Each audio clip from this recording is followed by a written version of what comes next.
महाराष्ट्र के मुख्यमंत्री पृथ्वीराज चौहान ने आतंकवाद पर सीधा निशाना साधा है। उन्होंने ये साफ साफ कह दिया कि कुछ लोग भारत में आतंकी गतिविधियों करके हमारे देश में स्थापित जनतंत्र और गवर्नमेंट को तोड़ने की कोशिश करते हैं ताकि भारत के आर्थिक व्यवस्था पर इसका असर हो। आतंकवाद हमारे पड़ोसी राज्य से आए हो या इस्लाम के नाम पर या नक्सल की ओर से, कभी भी भारत की नींव को वो खोखला नहीं कर पाएंगे। Honorable Home Minister of Maharashtra, Shri R.R. Patil, Honorable Minister of State for Home, Shri Satish Patil, Shri Sanjeev Dayal, Director General of Police, Director General of Bureau of Police Research and Development, Shri Kuldeep Sharma, senior officials, distinguished guests, ladies and gentlemen.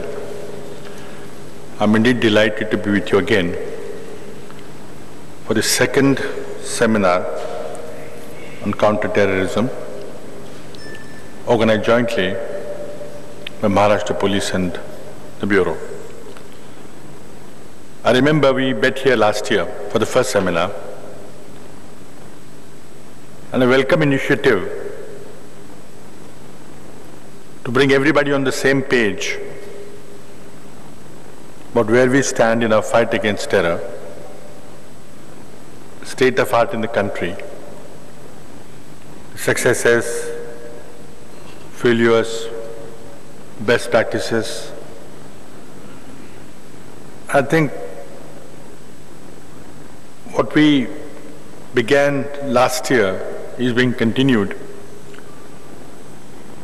I'm sure it will give us an opportunity to strengthen our resolve to fight terror. And I must compliment Maharashtra Police and DG for continuing this effort. Terror as a weapon of achieving political objective has been used since the beginning of history. Sporadically, much of it is documented. Political assassination was a very popular tactic. Poisoning, assassination by killing people has been there.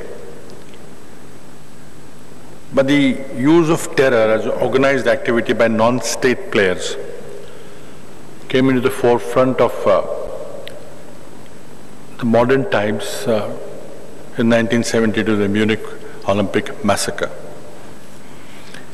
And then we had countless numbers of use of terror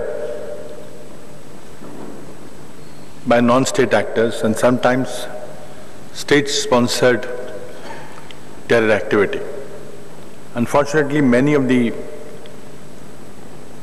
states, some of the rogue states, rogue regimes, and some other nations across the world have used and supported, tacitly or directly, use of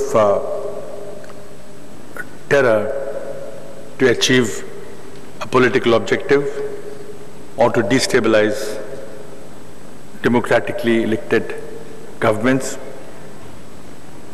and sometimes even dictatorships, giving it a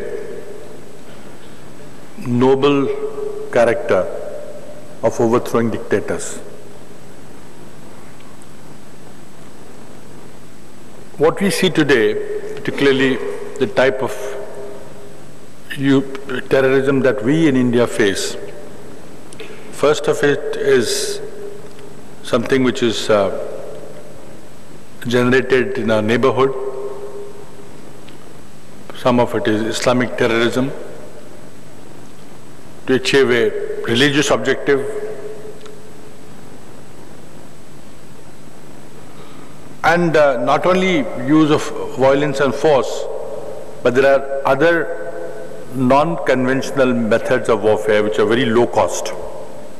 And I would include in that the economic warfare waged by counterfeit currency, use of drugs to destabilize society, and the recent use of social media to sow dissension and create communal strife within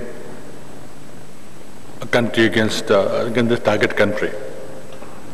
And we saw the havoc which was caused by a very well thought out campaign of using social media by sending video clips, hateful messages, and it had its effect.